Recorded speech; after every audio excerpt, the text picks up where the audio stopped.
Huh. Welcome, adventurers of history and seekers of ancient wisdom. Today, you're about to embark on an incredible journey to the heart of Mesopotamia, where legends were born and stories shaped the world. We invite you to discover the fascinating tale of the Epic of Gilgamesh, the world's oldest epic poem, chronicling the adventures of a mighty king whose quest for immortality still echoes across the sands of time. Whether you're a lover of mythology, a student of history, or simply someone intrigued by the mysteries of the past, this video will take you deep into the ancient city of Uruk. Here, you'll meet heroic figures, fearsome monsters, and powerful gods, and witness timeless themes of friendship, loss, courage, and the search for meaning in life. As we travel through 30 immersive chapters, you'll see the world through the eyes of Gilgamesh, his loyal companion Enkidu, and a host of unforgettable characters. Prepare for epic battles, divine, and moments of deep reflection, all brought to life with vivid storytelling and stunning imagery. Sit back, open your mind, and get ready to experience the Epic of Gilgamesh like never before. Let the adventure begin. In the cradle of civilization, where the mighty rivers Tigris and Euphrates flow, lies the fabled city of Uruk.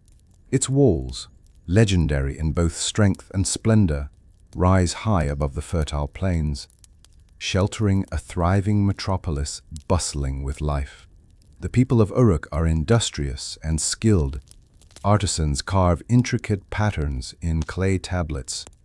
Merchants haggle in busy markets, and priests perform sacred rites atop towering ziggurats, hoping to win favor from the gods. At the center of it all sits Gilgamesh, king of Uruk, 2/3 divine, 1/3 mortal, unmatched in strength and beauty. His fame stretches across Sumer and beyond. Yet beneath the gilded surface, all is not well. Gilgamesh, blessed and cursed by his godly heritage, rules with a heavy hand. His insatiable appetite for glory drives his people to exhaustion. He demands the best of everything and allows himself liberties that spark whispers of discontent among his subjects. No man dares to challenge him, for none are his equal, and so the people of Uruk turn their prayers skyward, pleading with the gods to ease their suffering. Their cries do not go unheard. In the heavenly council, the gods gather to discuss the plight of Uruk. Anu, father of the gods, listens as the lesser deities recount tales of Gilgamesh's excesses. He has become a storm no man can endure, they say. The goddess Aruru, who once shaped humanity from clay, is moved by their words. Together, the gods devise a plan to balance Gilgamesh's power, to give him a companion strong enough to match his strength and temper his wild spirit. Meanwhile, Gilgamesh remains restless, his heart unfulfilled by conquest or fame. He strolls atop Uruk's mighty walls, surveying his city with pride, yet sensing a void within that neither riches nor power can fill. It is a moment of tension and anticipation, for change is coming, not just for Gilgamesh, but for all of Uruk. In the distance, storms gather on the horizon. The epic journey is about to begin, and with it, the lessons of friendship, loss, and the eternal search for meaning will be revealed. Echoing through the ages, deep within the divine realm, the gods respond to the desperate pleas of Uruk's people. Gilgamesh, mighty and unchecked, has grown too powerful. Seeking to humble him, the gods command Aruru, the goddess of creation, Fushri, to fashion a being of equal strength, a balance to the king's ambition. Aruru descends to the earth, her hands gathering clay from the riverbank. With sacred incantations, she molds the shape of a man, powerful and wild, and breathes life into him. Thus, Enkidu is born, a figure as formidable as Gilgamesh, yet untouched by civilization. Enkidu awakens in the wilderness, his body covered in thick hair, his senses keen and animal-like. He runs with the gazelles, drinks from the clear streams, and roams the open plains.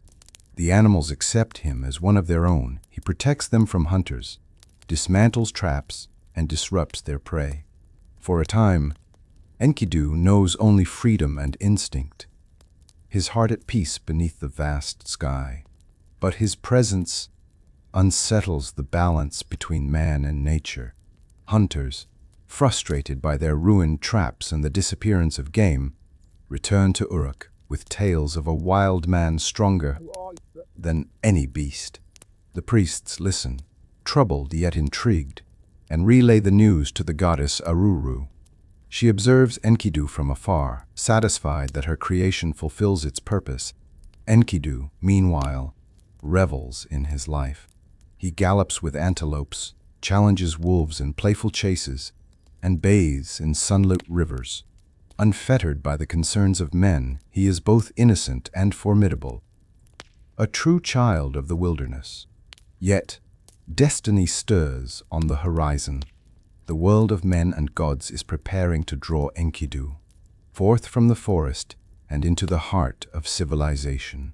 There he will meet Gilgamesh when 'tis thirst, and the two will set forth on a journey that will forever alter their fates and echo through the annals of human legend. About to begin, and with it, the lessons of friendship, loss, and the eternal search for meaning will be revealed. Echoing through the ages, word spreads through Uruk of the wild man who runs with the beasts. The hunters, bewildered by Enkidu's strength and the disruption he causes, turn to the temple priests for guidance. Wise men and women gather in the shadow of Uruk's great ziggurat, consulting their scrolls and the will of the gods. They decide to send Shamhat, the temple's most revered priestess, to civilize Enkidu and bring him into the world of men. Shamhat sets out, adorned in fine linen and delicate jewelry, her manner serene and purposeful. She follows the hunter's path through dense forests and rolling grasslands until she reaches the watering hole where Enkidu is known to drink with the animals. There, she waits patiently, her presence calm and inviting. When Enkidu arrives, he is cautious but curious, his wild eyes meeting Shamhat's gentle gaze. She offers him bread and strong wine, the staples of civilization. At first, Enkidu hesitates, unfamiliar with these gifts. But hunger and curiosity win over, and soon he is eating, drinking, and listening as Shamhat speaks softly of city life and the wonders of Uruk. For 6 days and 7 nights, Enkidu remains with Shamhat, discovering the pleasures of companionship and the art of human speech. As Enkidu's transformation unfolds, the animals he once called friends begin to avoid him. They sense a change, a divide between the wild and the world of men. The gazelles flee, the wolves slink away, and Enkidu, though saddened, accepts his new path. Shamhat explains that he was created for a purpose, that his strength and spirit are needed in Uruk, where a mighty king rules with unchecked power. The mention of Gilgamesh stirs something within Enkidu, a mixture of challenge, curiosity, and destiny. Enkidu, now awakened to a broader world, prepares to leave the wilderness behind. With Shamhat as his guide, he embarks on the journey toward Uruk, the city where fate, friendship, and trials await. The wild man is no longer just a creature of nature. He is now poised between two worlds, carrying the promise of great change. The time has come for Enkidu to leave the wild behind. Guided by Shamhat, he steps hesitantly from the safety of the forest into the unknown world of men. Each step is a mixture of fear and anticipation. Shamhat reassures him, describing the wonders and complexities of city life. She speaks of Uruk's massive walls, its sacred temples, bustling markets, and above all, its mighty king, Gilgamesh. As they travel, Enkidu's senses are overwhelmed. For the first time, he hears the chatter of villagers and the laughter of children. The smells of cooking fires, bread baking, and livestock fill the air. Passing through small villages and fertile farmlands, Shamhat introduces Enkidu to the customs of hospitality. Shepherds invite them to share a meal. Villagers tell stories by firelight. Enkidu listens in awe, slowly mastering the ways of polite speech and human interaction. Though awkward at first, his gentle heart and natural strength quickly win over those he meets. But with every lesson, Enkidu also feels a growing sense of loss. He misses the freedom of the wilderness and the companionship of animals. At night, he gazes up at the stars, torn between two worlds, the wild and the civilized. Shamhat consoles him, promising that Uruk holds his true purpose and a destiny shaped by the gods. As the towering walls of Uruk appear on the horizon, Enkidu is filled with wonder. He marvels at their size and the sheer scale of the city within. The gates are guarded by armored soldiers, but Shamhat's presence ensures a warm welcome. Inside, the city pulses with energy. Merchants shout from crowded stalls, priests chant prayers at sacred altars, and children run laughing through the streets. Though Enkidu is anxious, Shamhat guides him confidently. She explains that Uruk's people have heard stories of his deeds in the wild, of how he protected animals and stood against hunters.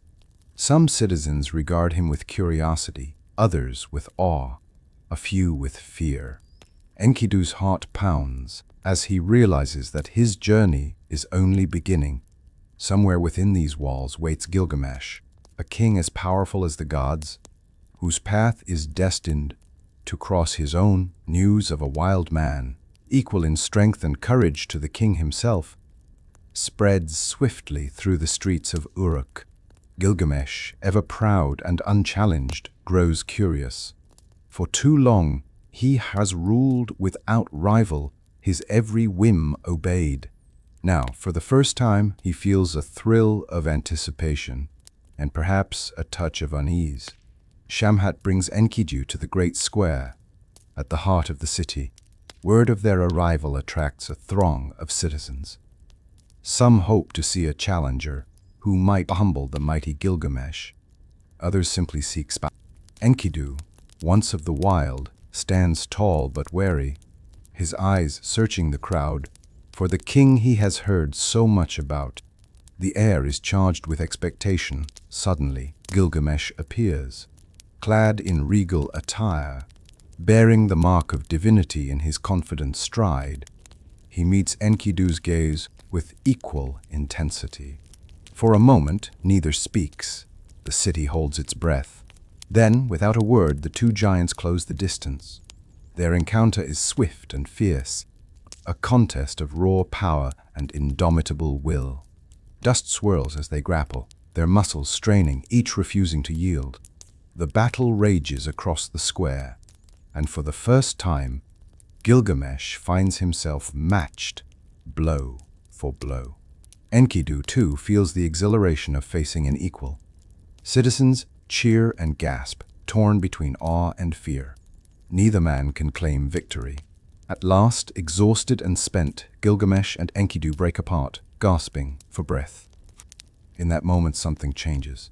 Rivalry gives way to understanding, and in their mutual respect, the seeds of a great friendship are sown. Gilgamesh, recognizing Enkidu as his peer, laughs, a sound both joyful and liberating. Enkidu, once an outsider, is welcomed by the king and the people alike. The clash of titans has forged a bond unbreakable, one destined to reshape both their lives and the fate of Uruk. The crowd erupts in celebration. For the first time, hope stirs in the hearts of Uruk's people. They sense that with these two mighty heroes united, anything is possible. A new era is about to begin, born from struggle and sealed by the spirit of brotherhood. After the fierce clash, a profound transformation unfolds in Uruk. Gilgamesh and Enkidu, once adversaries, now find themselves drawn together by a deep and unexpected friendship.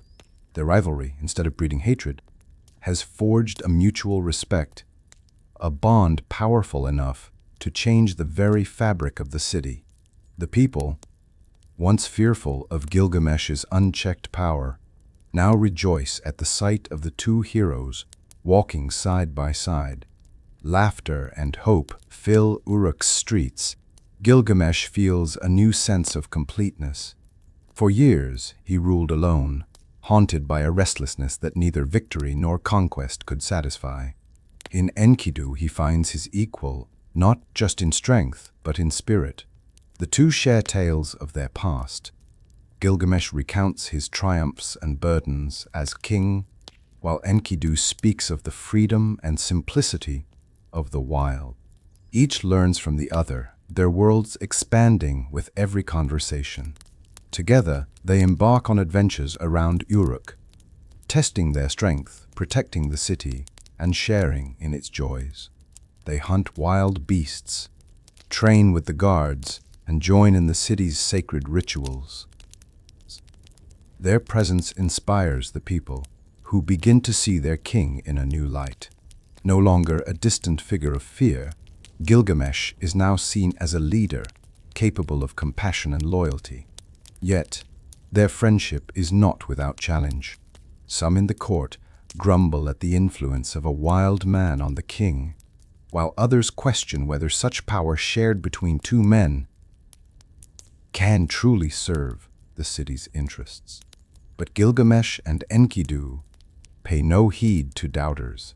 Their bond grows stronger with each day, cemented by a shared vision of greatness and the belief that together they are invincible. One evening, atop Uruk's towering walls, Gilgamesh gazes at the setting sun. Inspired by Enkidu's tales of untamed lands, he confides a daring idea to seek out and slay Humbaba, the fearsome guardian of the cedar forest, and carve their names into legend. Enkidu's eyes shine with excitement, and he agrees without hesitation.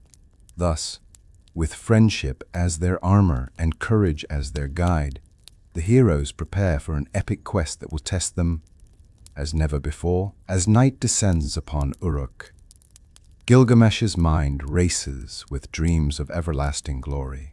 The tales of the cedar forest and its fearsome guardian, Humbaba, stir his ambition. He reveals his plan to Enkidu to journey beyond the safety of their city, and face the monstrous protector of the sacred woods. Enkidu, remembering his days roaming the wilderness, knows the terror that Humbaba inspires, but the thrill of adventure calls to him. They gather in the king's hall, where Gilgamesh proclaims their intentions before Uruk's elders and priests. He is thrown into turmoil. Wise men urge caution, warning of the dangers that lie in the cedar forest and of the wrath of Enlil, the god who appointed Humbaba as its guardian. Mothers clutch their children, fearful for their king's fate, while the city's youth whisper excitedly about the promised adventure.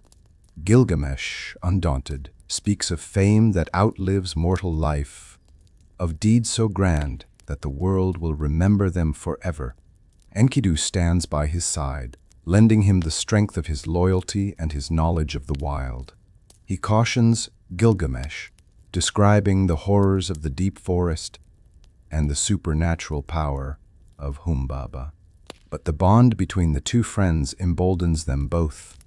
With Enkidu's support, Gilgamesh's resolve only deepens. Preparations begin at once. The heroes commission mighty weapons from Uruk's finest blacksmiths, swords, axes, and shields fit for a king and his companion.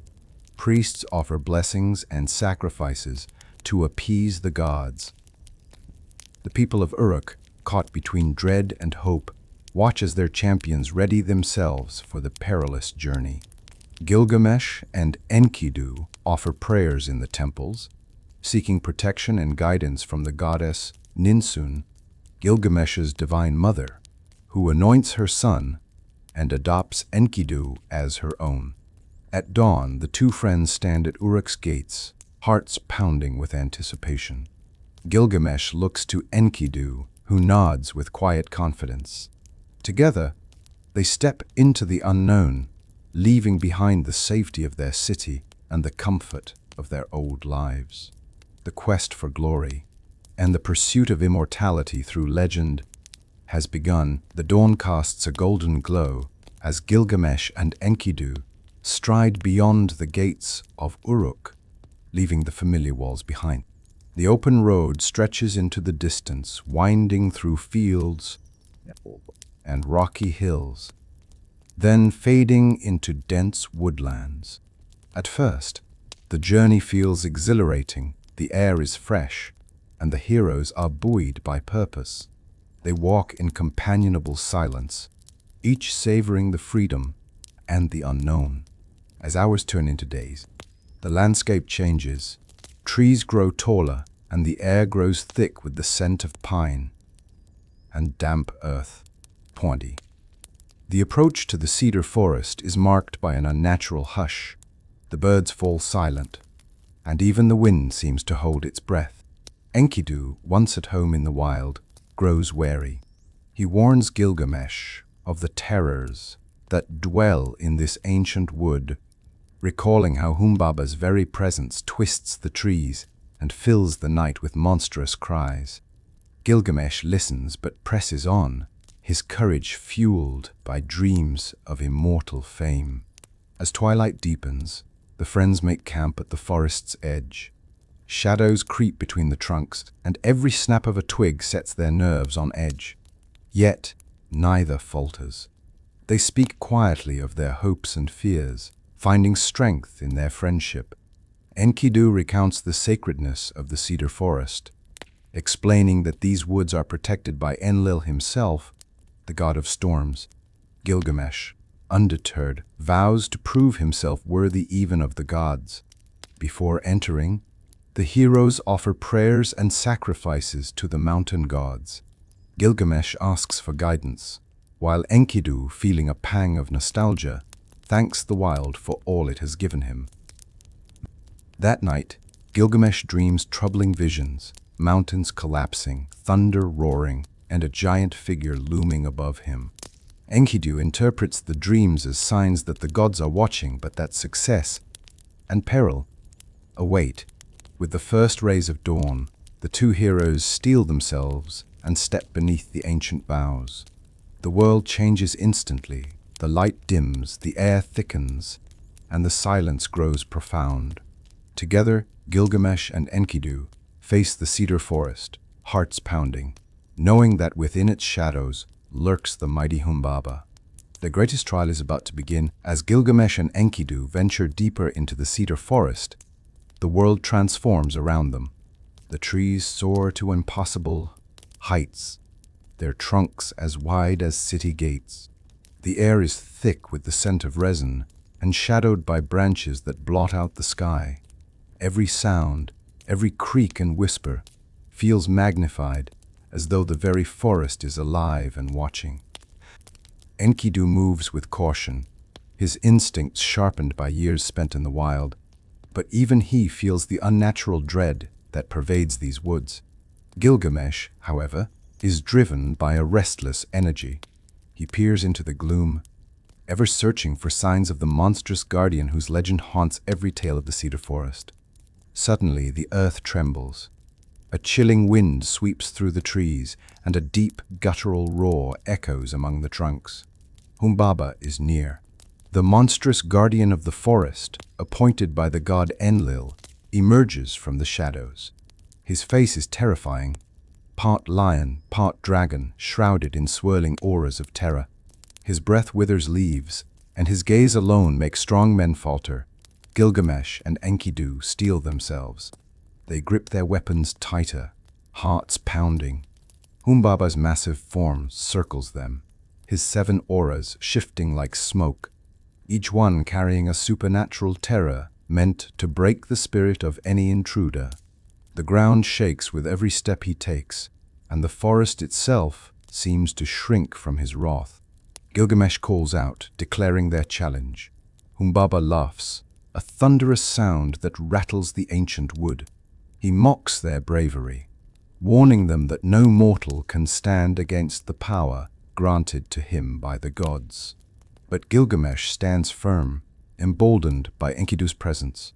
Enkidu whispers words of encouragement, reminding his friend that together, their courage is greater than any fear. The two heroes ready themselves for the coming battle, circling Humbaba, searching for weakness in his formidable defenses. The forest holds its breath. The fate of Gilgamesh, Enkidu, and all who dare enter these sacred woods now hangs in the balance. The clash between mortal heroes and divine monster is about to begin. A test not only of strength, but of resolve and friendship. In the face of overwhelming odds, the ground shudders as Humbaba roars, his 7 dreadful auras swirling like living shadows around him. Gilgamesh and Enkidu steel themselves, feeling the weight of divine terror pressing upon their hearts. Every instinct screams at them to flee, but their bond and courage hold firm. The two friends exchange a glance and, without words, charge at the monstrous guardian. Humbaba's immense arms sweep through the air, smashing trees like twigs. Gilgamesh dodges nimbly, striking with his sword, but the blade clangs harmlessly against Humbaba's hide. Enkidu circles from the other side, hurling a stone that bounces off the beast's shoulder. The battle rages beneath the towering trees. Blades flash, roars echo, and ancient roots are torn from the earth in the chaos. Humbaba unleashes his terrible powers. With a mighty bellow, he summons winds that knock the heroes from their feet.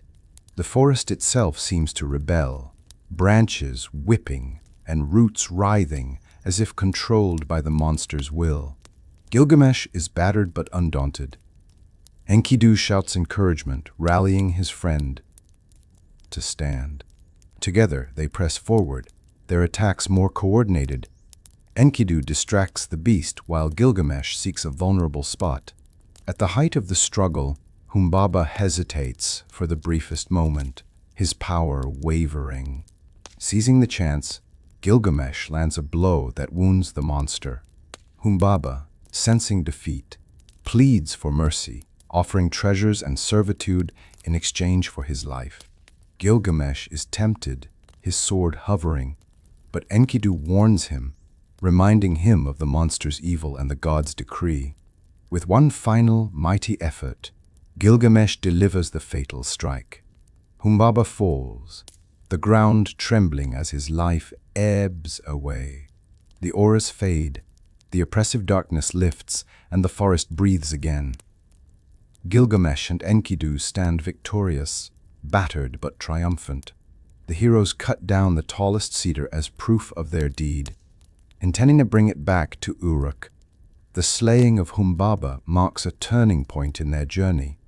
Gilgamesh and Enkidu have proven themselves to the gods and to each other, but the echoes of their actions will carry far beyond the cedar forest, stirring forces both mortal and divine. With Humbaba defeated, the cedar forest lies silent. The air is still, as if the ancient woods themselves mourn the loss of their mighty guardian. Gilgamesh and Enkidu, though exhausted, move swiftly to complete their task. With their weapons and newfound determination, they fell the tallest cedar tree, a trophy worthy of kings, destined to be used in Uruk's grand temples and gates. The task is grueling, but the friends work in harmony, each blow a testament to their unity and shared purpose. As the mighty tree crashes to the ground, the earth shakes, and the scent of fresh resin fills the air. Gilgamesh's eyes shine with triumph. But Enkidu is troubled. The wild man senses a subtle shift in the air, a whisper of unease from the spirits of the forest. Unbeknownst to the heroes, Their actions have not gone unnoticed by the gods. Enlil, lord of the storm and protector of the cedar forest, is furious at the death of Humbaba and the desecration of his sacred grove. From the heavens he utters a terrible curse upon the two mortals who dared challenge divine authority. As Gilgamesh and Enkidu prepare their prize for the journey home, strange omens appear. Dark clouds gather unexpectedly. Winds howl through the broken branches, and flocks of birds scatter in fright. Enkidu feels a deep sorrow, sensing that their victory has awakened forces beyond mortal comprehension. Gilgamesh tries to console his friend, insisting that they have achieved greatness and earned everlasting fame. Yet, Enkidu cannot shake the feeling of impending doom. He reminds Gilgamesh that all actions, even those of heroes, carry consequences. As they load the sacred cedar onto their cart, the shadows of the forest seem to lengthen, watching their every move. With the forest behind them and the spoils of their conquest in tow, Gilgamesh and Enkidu begin the long journey back to Uruk. The road ahead feels different now, no longer just a path of glory, but one shadowed by the weight of fate. Unseen, the curse of the gods follows them, waiting to reveal its true power. The journey back to Uruk is both triumphant and uneasy for Gilgamesh and Enkidu. With the sacred cedar loaded upon their cart, the two heroes travel the long road through villages and fields, drawing astonished crowds wherever they. Word of their victory has spread ahead of them like wildfire.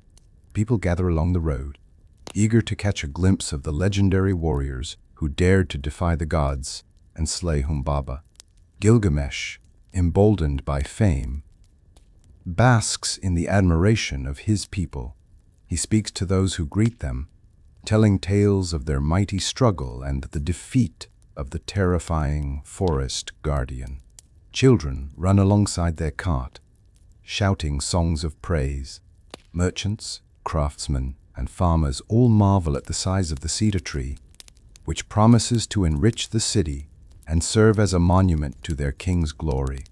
Enkidu, however, walks more quietly. His spirit is shadowed by the ominous omens that haunted their return from the forest.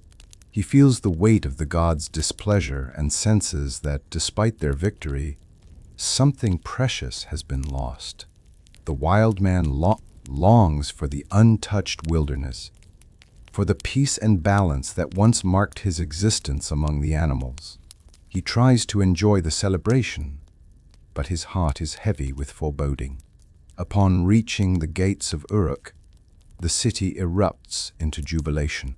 Priests lead processions and offer sacrifices of incense and fruit, thanking the gods for the heroes' safe return. Musicians play and dancers whirl in the streets, as the sacred cedar is paraded through the city, destined for the temple of Ishtar. Gilgamesh and Enkidu are showered with honors and gifts, celebrated as the greatest heroes of their age. Yet beneath the festivities, a sense of unease lingers. The sky is troubled, and the winds still carry whispers from the cedar forest. Enkidu watches the revelry with a heavy heart, reminded that glory and sorrow often walk hand in hand. As the sacred cedar is installed in Uruk's temple, the two friends stand together at the altar. They thank the gods, hoping for forgiveness and peace.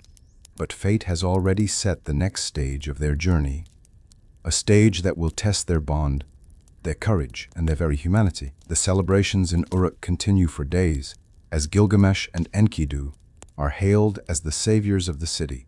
Their names are sung in the streets, and their images are carved into fresh clay tablets for generations to remember. But among the cheering crowds, the eyes of a powerful goddess rest on Gilgamesh with burning intensity. Ishtar, goddess of love, war, and fertility, is both awed and infatuated by the king's strength, beauty, and fame. One evening, as the festivities reach their peak, Ishtar appears before Gilgamesh in all her divine splendor. Dressed in dazzling jewels and radiant silks, She offers him the ultimate gift, her hand in marriage. She promises untold wealth, royal power, and the blessings of the gods. If he becomes her consort, she will shower Uruk with abundance and make Gilgamesh's name immortal among the heavens. The citizens hush in awe, sensing the presence of divinity. Gilgamesh, however, remembers the tales of Ishtar's past lovers, heroes and kings who met ruin and despair at her fickle hands. He recalls how she destroyed Tammuz, the shepherd, and turned others into animals or stones. With respect but firm resolve, Gilgamesh rejects her proposal, declaring that he seeks his own path and will not be a pawn to even the most beautiful of goddesses. Ishtar's delight turns instantly to fury. Scorned and humiliated before all of Uruk, she ascends to the heavens, vowing vengeance. Her wrath is terrible, and her curses echo over the city's rooftops. The revelers, once jubilant, grow fearful. Priests hurriedly offer sacrifices, hoping to calm the offended goddess, but Ishtar's anger cannot be soothed. Enkidu stands by Gilgamesh, steadfast and protective. But he too senses that a storm is gathering. The gods, unpredictable and powerful, are never far from mortal affairs. Gilgamesh, for all his courage, has earned a new and dangerous enemy. As the night falls, Ishtar's threats hang over Uruk like a dark cloud. Gilgamesh and Enkidu withdraw from the celebrations, knowing that their greatest challenges may yet lie ahead, not just against monsters of the earth, but against the whims of the gods themselves. Ishtar, her pride wounded and her love spurned, storms through the heavens. Her rage knows no bounds as she stands before her father, Anu, ruler of the gods. With bitter tears, she demands retribution against Gilgamesh and Uruk for the insult she has suffered. "Give me the bull of heaven," she pleads, "so I may unleash destruction upon the city that has scorned me." Anu hesitates, warning his daughter of the devastation the bull's rampage would bring, not only to Uruk but to all of Sumer. Yet Ishtar's fury is relentless, and she threatens to unleash chaos across the world if her wishes are denied. Reluctantly, Anu consents, and the bull of heaven, a massive, otherworldly beast with a body of bronze and the power to bring famine and earthquakes, is released onto the earth. The bull descends upon Uruk, shaking the city with each step. The ground splits, wells dry up, and hundreds of men are swallowed by cracks that open in the earth. Panic seizes the people, and the streets are filled with cries for help. Ishtar, gleaming with triumph, watches from the walls as the bull's rampage threatens to destroy everything Gilgamesh has built. In the midst of chaos, Gilgamesh and Enkidu spring into action. Without hesitation, they confront the bull in the city's main square. The battle is fierce and desperate. The bull snorts and lashes out, its breath poisonous, its hooves shattering stone. Citizens scatter as the heroes dart and weave, searching for an opening. Enkidu, using his wild instincts, distracts the bull, dodging its charges and seizing its horns. Gilgamesh, finding his moment, plunges his sword deep into the beast's neck. With a final earth-shaking bellow, the bull collapses. The ground stills, and the city is saved. Ishtar, enraged beyond measure at the defeat of her monstrous champion, curses Gilgamesh and Enkidu from the city walls. But the people of Uruk rejoice, hailing their heroes once more. Yet beneath the cheers, an uneasy tension settles in. The gods have been defied yet again, and the cost of such defiance is yet to be paid. The slaying of the bull of heaven brings a brief and uneasy peace to Uruk. The people praise Gilgamesh and Enkidu as their deliverers, but in the divine realms, fury and alarm brew.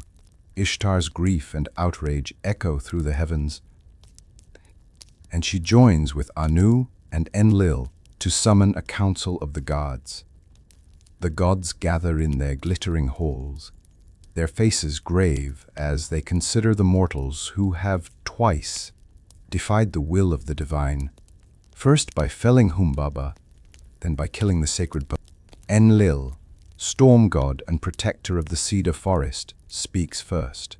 He reminds the council of Gilgamesh and Enkidu's arrogance of their transgressions against the natural order. If such mortals are allowed to act without consequence, he warns, no respect for the gods will remain on earth. Ishtar, consumed by vengeance, demands swift and harsh punishment. Even gentle Shamash, sun god and patron of Gilgamesh, cannot protect the heroes from the collective will of the gods. The council's decision is clear and inescapable. Enkidu, the wild man who aided Gilgamesh in defying heaven, must pay with his life. It is decreed that Enkidu will fall ill and die, serving as a warning to all who challenge the gods' authority. The judgment, delivered by Enlil with a voice like thunder, seals Enkidu's fate. As the gods pronounce the sentence, Enkidu, unaware, feels a sudden weakness steal over him. The wild energy that once defined him begins to ebb away. Ominous dreams disturb his sleep. Visions of the gods assembled in judgment, of shadowy gates and an endless road stretching into darkness. He tries to hide his growing fear from Gilgamesh, not wishing to cloud their victory. Meanwhile, Gilgamesh is unsettled by the shadows in his friend's eyes. He senses a change, but cannot name it. The city of Uruk resumes its celebrations, but for Gilgamesh and Enkidu, a sense of foreboding lingers. Their greatest enemy, it seems, is not a monster or beast, but the will of the gods themselves. Thus, in the silence after the storm, fate's cruel hand begins to close around Enkidu. The cost of challenging the divine will soon be paid, and the deepest sorrow of Gilgamesh's life is about to unfold. Gunyur, Goshur, the shadow of the god's judgment, falls heavy upon Enkidu. At first his ailment is subtle, a lingering fatigue, a dull ache in his bones. But as days pass, Enkidu grows weaker, his powerful frame slowly succumbing to an inexplicable sickness. The people of Uruk notice the change. Their hero, once untamed and mighty, now limps through the city, with labored breath and pain in his eyes. Gilgamesh, deeply troubled, refuses to accept what he sees. He summons the city's finest healers, priests, and wise women to his friend's bedside. They offer potions, prayers, and sacrifices, but nothing eases Enkidu's suffering. Night after night, Gilgamesh sits by Enkidu, holding his hand and refusing to leave, desperate to save the companion who has become his brother in all but blood. As Enkidu's illness worsens, he is plagued by visions. Fevered dreams torment his sleep. He sees himself standing before the gods, accused of transgressions he cannot deny. He dreams of the cedar forest, of Humbaba's wrath, and of the divine bull falling in the dust. In the darkness, he glimpses a great black door and the cold halls of the underworld beyond. Enkidu cries out in anguish, torn between regret and defiance. The people of Uruk mourn, sensing the tragedy that unfolds before their eyes. The city that once rang with songs of victory now echoes with prayers for mercy. Shamash, the sun god, hears Gilgamesh's pleas and intercedes for Enkidu, but the will of the gods is unbending. During rare moments of clarity, Enkidu speaks with Gilgamesh of the adventures they shared, the bonds of friendship that gave his life meaning, and the love he found in civilization.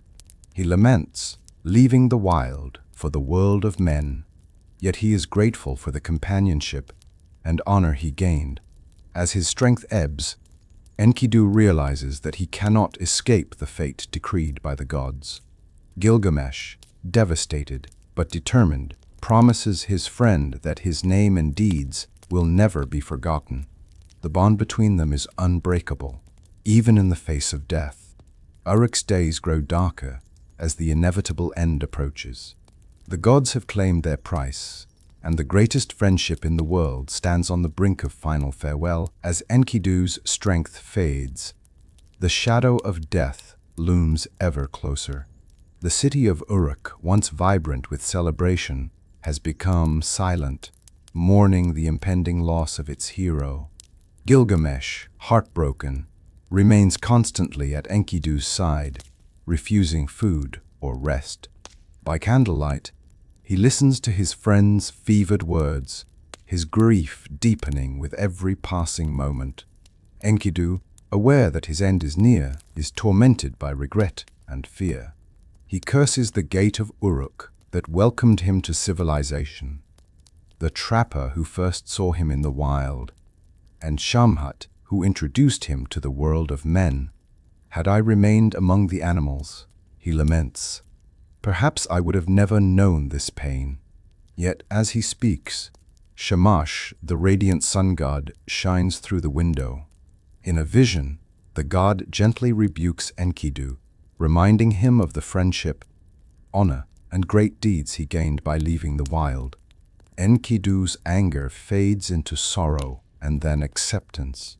He turns to Gilgamesh and speaks of their shared adventures, the slaying of Humbaba, the journey through the cedar forest, the defeat of the bull of heaven, and the joy and meaning found in true companionship. Tears fall as Enkidu realizes how much he cherishes his friend and the life they built together. Despite his pain, Enkidu asks Gilgamesh not to let his memory fade. "Tell my story," he pleads. "Let the world remember Enkidu and Gilgamesh, friends who faced gods and monsters side by side." Gilgamesh, choking back tears, promises that his friend's name will live forever. Outside, the people of Uruk light torches and gather in solemn vigil. The entire city grieves, their prayers rising to the heavens. The gods, unmoved, watch as the fate they decreed unfolds. We thirst. In his final moments, Enkidu sees a vision of the underworld, vast, dark, and silent, filled with dust and shadows. He shudders, clutching Gilgamesh's hand, and then, with a final breath, slips quietly into death. The lamentations echo throughout Uruk, and Gilgamesh is left with a grief deeper than any wound. The bond that once defied gods and monsters is now sundered by fate. Gilgamesh's life, once filled with glory, is forever changed by the loss of his beloved friend. The inevitable moment arrives in the quiet hours before dawn. Merry first, plopped. The city of Uruk lies hushed, every street and household wrapped in sorrow. In the small, shadowed room where Enkidu lies, Gilgamesh holds his friend's hand, watching as Enkidu's breath grows shallow and weak. Each inhale is a struggle, each exhale a quiet surrender. The once mighty wild man, who had faced monsters and gods, is now frail and silent. Gilgamesh's mind floods with memories. The day they met in the city square, their epic battles, laughter under the stars, and shared dreams of greatness. Now, confronted with the fragile truth of mortality, Gilgamesh can do nothing but weep. He begs the gods for mercy, promising offerings and temples if only Enkidu's life can be spared. But the heavens remain unmoved. As the first rays of sunlight creep into the chamber, Enkidu opens his eyes for the last time. He gazes at Gilgamesh, his expression calm and full of gratitude. "Do not forget me, my friend," he whispers. "Let my name live as long as the rivers flow and the city stands." With these final words, Enkidu's eyes close, and his spirit departs from the world. Gilgamesh is overwhelmed by grief and rage. He throws himself over Enkidu's lifeless body, crying out in anguish, cursing the gods and fate for their cruelty. "Is this what it means to be mortal?" he cries. "To love and lose, to conquer all except death?" His sorrow echoes throughout the palace, and soon the wails of lamentation spread through the city. The people of Uruk mourn with their king. They come in solemn procession to pay their respects, laying offerings of bread, dates, and flowers at Enkidu's side. Priests chant prayers to guide his soul to the afterlife, and women beat their breasts and wail in public squares. The entire city feels the weight of the loss, for Enkidu was not just Gilgamesh's friend, but a hero beloved by all. With Enkidu's passing, the light of joy in Gilgamesh's heart is extinguished. The king who once sought only glory now knows the pain of human frailty. Enkidu's death becomes the turning point, driving Gilgamesh on a new quest, not for fame, but for answers to the deepest mysteries of life and death. The days that follow Enkidu's death are dark and heavy in Uruk. The entire city enters a period of deep mourning, but none grieves more than Gilgamesh. The mighty king, who once strode through his city with unshakable confidence, now wanders its streets as a shadow of himself. He refuses food and comfort, neglects his royal duties, and spends sleepless nights pacing the palace halls or sitting silently by the river where he and Enkidu once talked of dreams. Gilgamesh's sorrow is all-consuming. He covers himself in rough animal skins, letting his hair grow wild and his face go unwashed. He weeps openly, unconcerned by the gaze of his subjects, his grief a raw and honest wound. No song, ritual, or counsel can ease the pain of losing the friend who had become his brother. The city attempts to honor Enkidu's memory. Murals are painted of his heroic deeds, and clay tablets inscribed with the tales of his bravery. Priests lead processions, and poets compose laments that echo through the streets. Yet, for Gilgamesh, nothing can fill the void left by Enkidu's absence. Even the voices of the people praising his own name ring hollow in his ears. Holtosocted by dreams and memories, Gilgamesh questions everything he once believed. For the first time, he fears the unknown. He fears death. If even Enkidu, who was as strong and blessed as any man, could fall to the fate of mortals, then what hope do I have? The thought torments him night and day. Driven by despair, Gilgamesh leaves the palace house and retreats to the wild, searching for solitude. He cries out to the gods, begging for answers. Why must death claim even the greatest of friends? Is there no way to escape this fate? In his agony, Gilgamesh comes to a decision that will define the rest of his journey. He will not accept death's finality. He vows to seek out the one man who defeated mortality, Utnapishtim, the immortal survivor of the great flood. Somewhere there must be an answer, a secret to eternal life. Thus, mourning transforms Gilgamesh. Grief becomes a restless, burning quest. The king's heart, once set on conquest and fame, now yearns for wisdom and hope beyond the reach of death itself. Driven by unbearable grief and a newfound fear of death, Gilgamesh leaves Uruk behind. He sets out alone into the wilderness, consumed by thoughts of Enkidu's passing and tormented by the knowledge of his own mortality. He wanders through barren deserts, over rocky mountains, and along the endless plains. The comforts of kingship mean nothing now. He wears only animal skins, letting wind and dust mark his face. His hair grows tangled, and his body grows thin, but his spirit is driven by a single, desperate purpose: to find Utnapishtim, the one man whom the gods made immortal. Days blur into weeks, as Gilgamesh's journey takes him far from the familiar rivers and fields of Sumer. He braves savage beasts, fords wild streams, and endures hunger, thirst, and exhaustion. In the silence of the empty lands, he speaks aloud to Enkidu, his friend's memory, his only company. He shouts his questions to the wind. Where can I find life that never ends?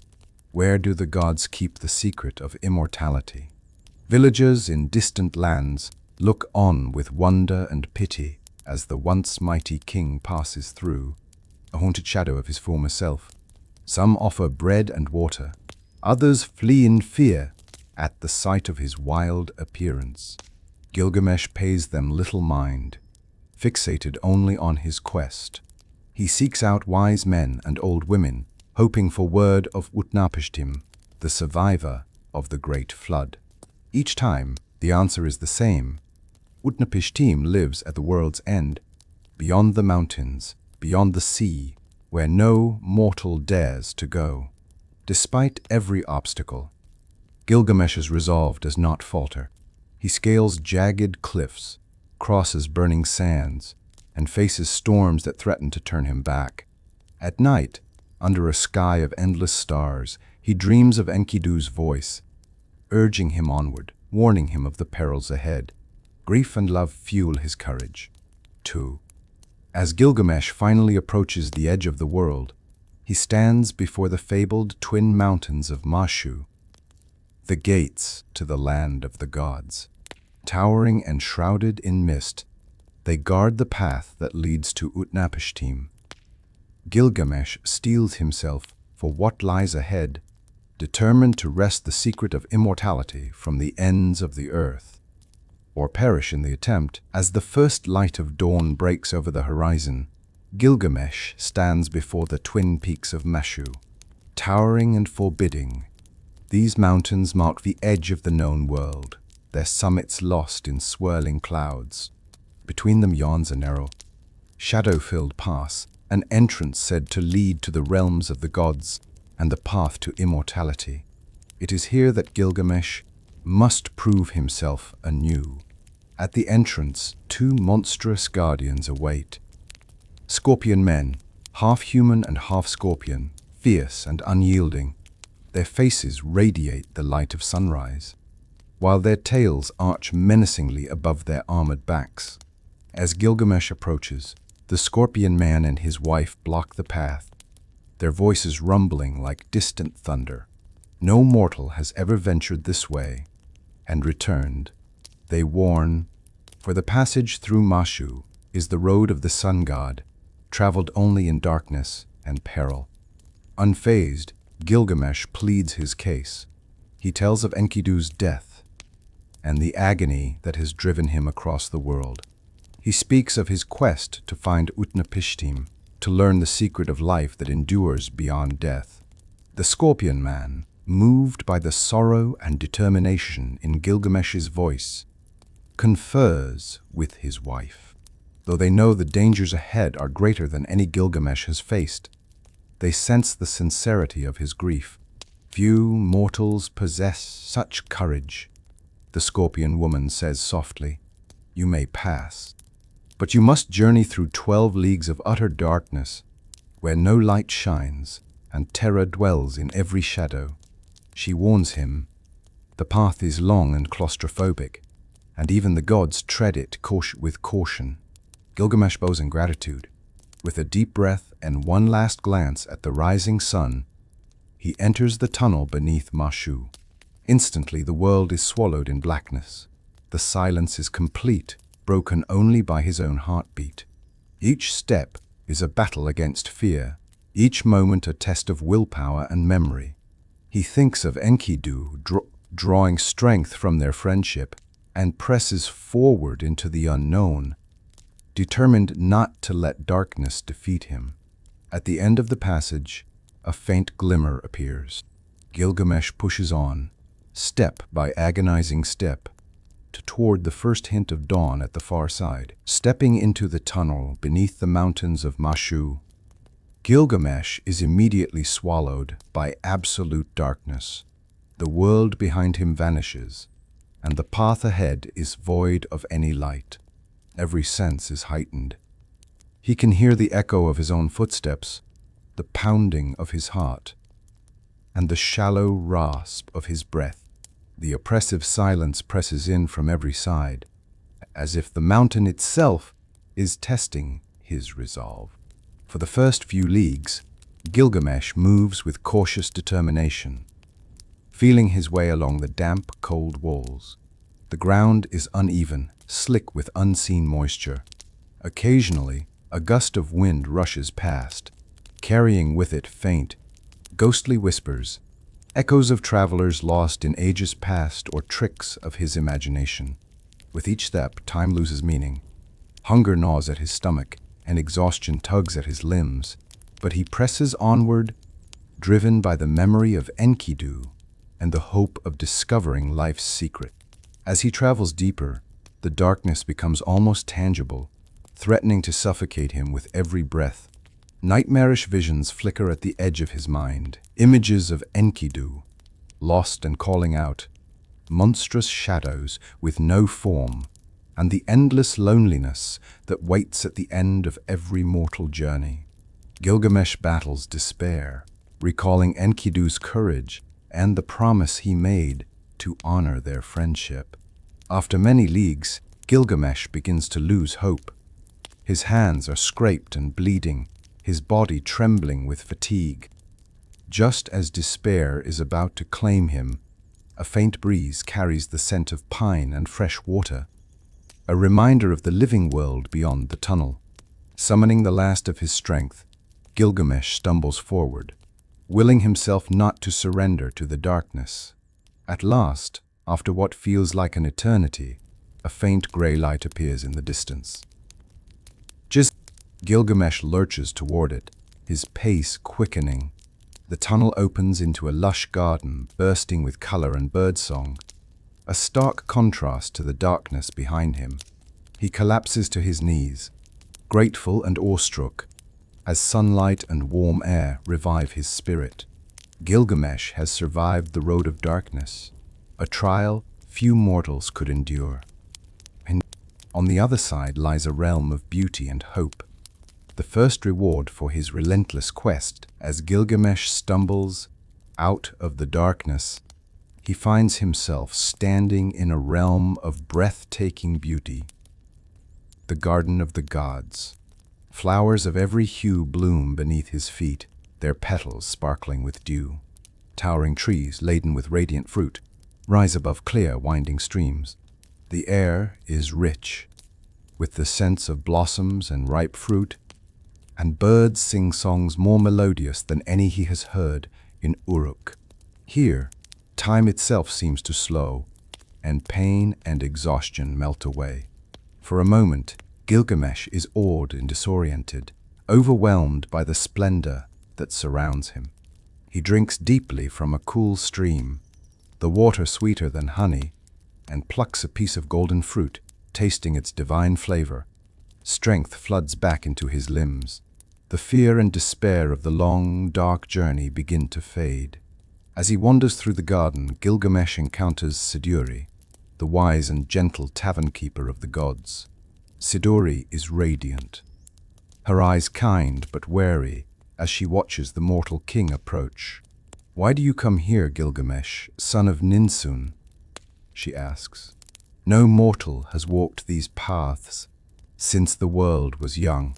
Gilgamesh bows low, explaining his journey and his grief over Enkidu's death. He speaks of his quest to escape the fate that claims all men, none for sign, begging Siduri for guidance to reach Utnapishtim, the only mortal granted immortality. Siduri listens with compassion, but warns him of the dangers that lie ahead. She tells Gilgamesh that the path to Utnapishtim is perilous, guarded by the waters of death, and that immortality may not be the gift he imagines. Despite her warnings, Siduri offers what help she can. She points Gilgamesh toward the boatman Urshanabi, who ferries travelers across the deadly waters. She urges Gilgamesh to enjoy the gifts of the present and to seek meaning in the life he has, for even the gods cannot escape loss. Renewed by hope and kindness, Gilgamesh thanks Siduri. He sets out once more, determination in his stride. Ahead lies the next challenge, the journey across the waters of death, and the hope that perhaps, at the end of it, he might find the answers he seeks. After his journey through the darkness and his arrival in the Garden of the Gods, Gilgamesh lingers in the presence of Siduri, the wise tavern keeper. Her gentle gaze and words provide a balm for his wounded heart. Siduri welcomes the weary king to rest beneath the shade of fruit minus laden trees and sip the divine wine she offers from golden cups.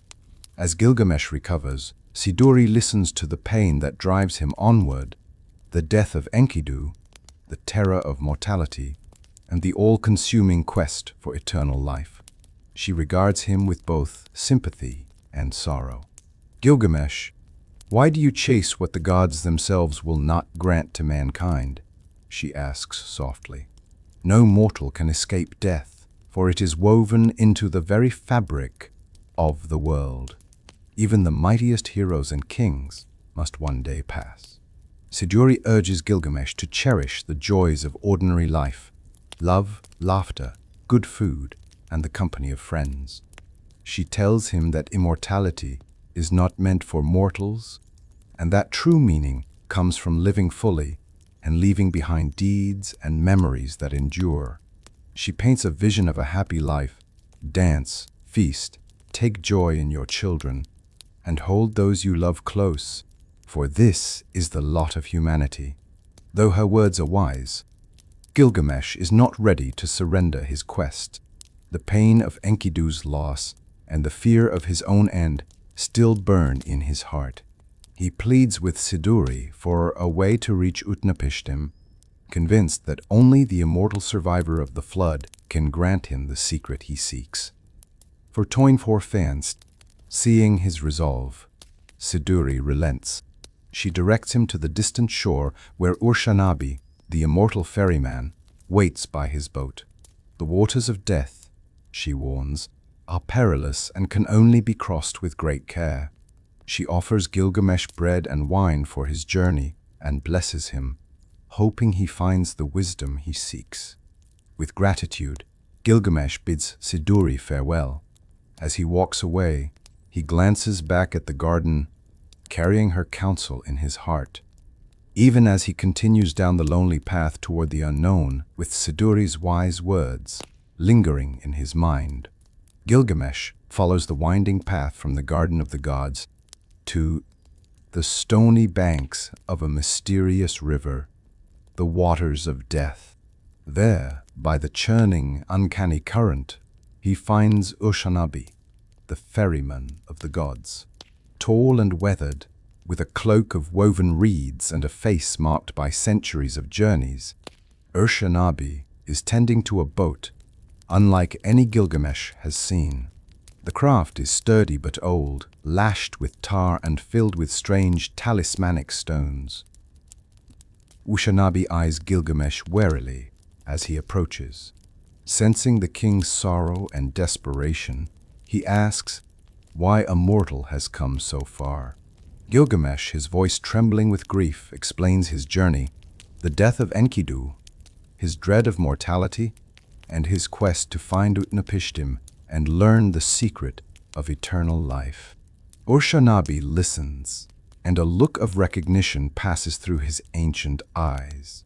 Many have come seeking the secrets of the gods, but none so boldly or with such open pain.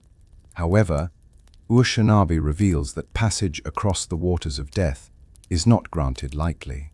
The river is more than a barrier. It is a domain of spirits, and its very touch means oblivion for mortals. Traditionally, the journey requires sacred stone men to guide and shield the boat. But in his grief and haste, Gilgamesh destroys these sacred objects, thinking them obstacles. Urshanabi, horrified, warns that the crossing is now far more dangerous, and they must rely on wit and strength to succeed. Urshanabi instructs Gilgamesh to cut 120 long poles from the forest, stripping each bare to push the boat along without touching the deadly water. The task is arduous, but Gilgamesh's determination is unbreakable. He fells the trees and crafts the poles, sweat and blood mixing, as he works through day and night. When all is ready, Urshanabi prepares the boat, and together they set out onto the black, whispering waters. As they drift into the unknown, the world behind them fades, and an ominous silence fills the air. Gilgamesh grips the first pole and begins the crossing, each push taking him further from the mortal world and closer to the secret he desperately seeks. With the last pole prepared and the boat laden with supplies, Gilgamesh and Uruk push away from the shore, entering the ominous expanse of the waters of death. The river is unlike anything Gilgamesh has ever seen, inky and motionless, its surface reflecting the sky like polished obsidian. A dreadful silence hangs over the water. Not a bird sings, nor a breeze stirs. The only sound is the soft splash as each wooden pole touches the current. Uruk sits at the stern, Untrapu, guiding Gilgamesh and cautioning him never to let the boat or the poles touch the river with bare skin. The water's touch is instant death, the realm of lost souls and forgotten dreams. Gilgamesh, with nerves taut and arms aching, pushes the boat forward one pole at a time. With each pass, the pole is discarded into the black depths, quickly consumed and vanishing from sight. Time loses all meaning. Gilgamesh's hands blister and bleed, but he works relentlessly, haunted by memories of Enkidu and the hope that immortality might ease his pain. The river's silence is broken only by Uruk's murmured encouragement and the soft creak of wood. As the journey continues, strange visions appear on the water, faces from the past, fleeting memories, shadows of lost opportunities. Gilgamesh sees Enkidu's face among them, silent and unreachable, reminding him why he endures. The last pole is nearly spent when, in the distance, a faint outline appears. A distant island emerges from the mist, the dwelling place of Utnapishtim, the immortal one.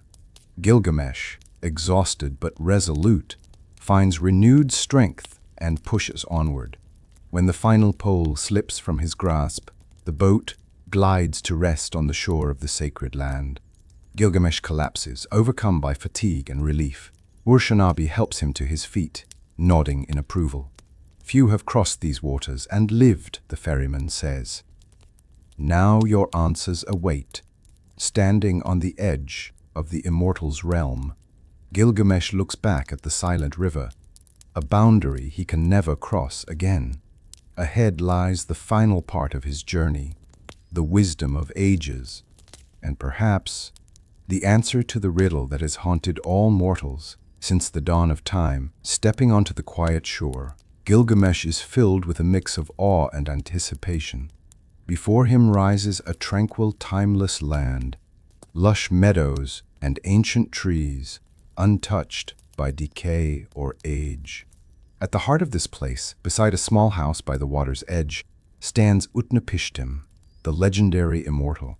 His hair and beard are silver, but his face is ageless, and his eyes are deep with knowledge of worlds both lost and preserved. Gilgamesh approaches, bowing low, exhausted from his journey. He pours out his grief, the death of Enkidu, the agony of human mortality, the despair that drove him across the world in search of a secret that might deliver him from death. Utnapishtim listens patiently, his expression calm and full of understanding. When Gilgamesh finishes, Utnapishtim speaks. He tells the king that all mortals must die, for such is the design of the gods. Life's beauty, he explains, comes from its brevity and its meaning from the love, deeds, and memories left behind. He tells Gilgamesh that even the gods cannot change the fate of humankind, and that immortality is not a blessing, but a burden. Those who live forever, like himself, carry the weight of endless loss and longing. Still, Gilgamesh pleads for a solution, begging for a sign, a remedy, or a hope against the finality of death. Moved by the king's sincerity, Utnapishtim agrees to share his story, the tale of the great flood, the reason he and his wife alone were granted eternal life by the gods. He urges Gilgamesh to accept the limits of human existence and to find purpose in life and love rather than in unending days. Utnapishtim's words, gentle but unyielding, challenge everything Gilgamesh has believed. The king is forced to confront the reality that even the most heroic quest may have an end, and that perhaps wisdom lies not in conquering death, but in embracing life. As the sun sets over the immortals' land, Gilgamesh sits in silence, pondering the lessons he has received. The greatest secrets are not always those that grant power, but those that bring peace to the heart. His journey is almost over, and the answer he seeks may be different than he imagined. Seated beside the tranquil waters of his immortal home, Utnapishtim begins to recount the story that earned him and his wife eternal life. Gilgamesh listens intently as the old man's voice weaves together a tale of ancient times when humanity flourished, but the gods grew restless with the clamor and noise of mortals. Utnapishtim describes how Enlil, the lord of the storm, resolved to destroy all mankind with a vast and merciless flood. The gods, swayed by his anger, agreed.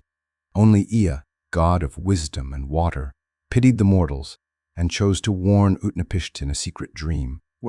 "Build a great boat," Ea whispered, "and gather your family, animals, and the seeds of every living thing.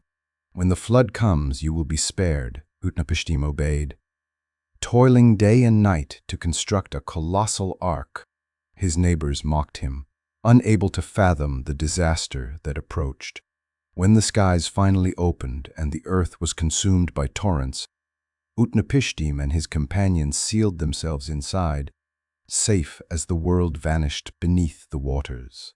For 7 days and nights the storm raged. Mountains vanished, and all living things perished. When at last the sun returned, Utnapishtim's boat came to rest on a distant mountain peak. He sent out birds to seek dry land, and when a swallow failed to return, he knew the world was reborn. Emerging from the ark, he offered a sacrifice of gratitude to the gods. Moved by his faithfulness, the gods convened. Enlil, at first angry that any humans survived, was persuaded by Ea to have mercy. As a unique reward, Utnapishtim and his wife were granted immortality and sent to live at the world's edge, forever removed from mortal life and sorrow. Gilgamesh hears this tale with awe and a pang of envy. He realizes that immortality was given not for seeking, but as a rare and unintended gift, one that comes with eternal separation from the world of men. Utnapishtim's wisdom is clear. To live forever is to live apart, and even the greatest survivor cannot escape longing and loneliness. The king reflects deeply on the meaning of this story, sensing that the true secret is not in fleeing death, but in cherishing the life one is given. Gilgamesh sits in silence, pondering Utnapishtim's story. He is humbled, but a glimmer of hope remains. He pleads with Utnapishtim for one last chance to defeat death, not for himself alone, but for the memory of Enkidu and for all mankind. Moved by Gilgamesh's sincerity and sorrow, Utnapishtim offers him a secret. At the bottom of the sea grows a wondrous plant. It pricks the hands like a thorn, but its essence restores youth to the old. If you bring it to the surface, you may find what you seek. With new resolve, Gilgamesh ties stones to his ankles and plunges into the cold, deep waters. The descent is long and perilous, the pressure crushing, but Gilgamesh's determination is stronger than fear. At last, he reaches the riverbed where he finds the magical plant, a radiant, thorny blossom swaying in the underwater current. He seizes it, despite the sharp pain, and cuts the stones from his feet. rising quickly to the surface with his prize. Triumphant, Gilgamesh returns to shore, cradling the plant. Utnapishtim and his wife regard him with quiet pride. Take the plant home, Utnapishtim advises, share its gift with your people. In doing so, you will find the meaning of kingship and the blessing of compassion. Gilgamesh, his heart full, dreams of restoring the youth of Uruk's elders and honoring Enkidu's memory by giving life rather than seeking only glory. Setting out for home with Urshanabi, Gilgamesh rests by a cool spring to bathe. He places the plant carefully on the bank. But as he washes, a sly serpent slithers from the reeds, drawn by the scent of magic. In an instant, it seizes the plant in its jaws and disappears, shedding its old skin as it vanishes into the grass. When Gilgamesh realizes what has happened, his sorrow is profound.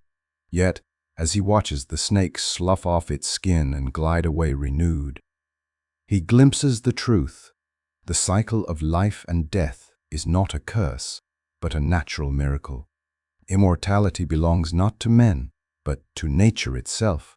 With newfound wisdom and acceptance, Gilgamesh prepares for the journey home, ready to embrace his mortality and the legacy he will leave behind. Weary but transformed, Gilgamesh begins the long journey home, the memory of his trials heavy yet enlightening upon his heart. Though he has lost the magical plant to the cunning serpent, he carries something far more precious, understanding. The lessons of mortality and love echo within him as he and Urshanabi travel the familiar road back to Uruk. As the city's mighty walls rise on the horizon, Gilgamesh is greeted with awe and joy by his people. They see not only a great king returning from the edge of the world, but a man who has endured the deepest sorrows and returned wiser, gentler, and more compassionate. He tells his people of his journey, of Enkidu, of the distant land of Utnapishtim, of the flood, the plant of rejuvenation, and the mysterious serpent. He shares the truths he has learned, that while no mortal may escape death, immortality is found in the legacy of good deeds, friendship, and the stories left behind. Gilgamesh oversees the building of new temples and walls for Uruk, ensuring his city will endure long after his time. He cares for his subjects as never before, honoring the lives of the humble and the mighty alike. The memories of Enkidu inspire him to show kindness to the lost, the grieving, and the lonely. His reign becomes legendary not for new conquests, but for wisdom, justice, and the flourishing of his people. At the city gates, Gilgamesh carves his tale in stone for generations to come, declaring, "Look upon my works, you who enter Uruk, and remember the deeds and the friendships that shape our lives. In these our names endure." As the sun sets on his journey, Gilgamesh stands atop the walls, gazing over his beloved city. He feels sorrow, yes, but also profound peace. He understands at last that to be human is to love, to lose, to strive, and to leave a mark on the world. Through the love he shared, the city he built, and the story now told, Gilgamesh has found his own kind of immortality.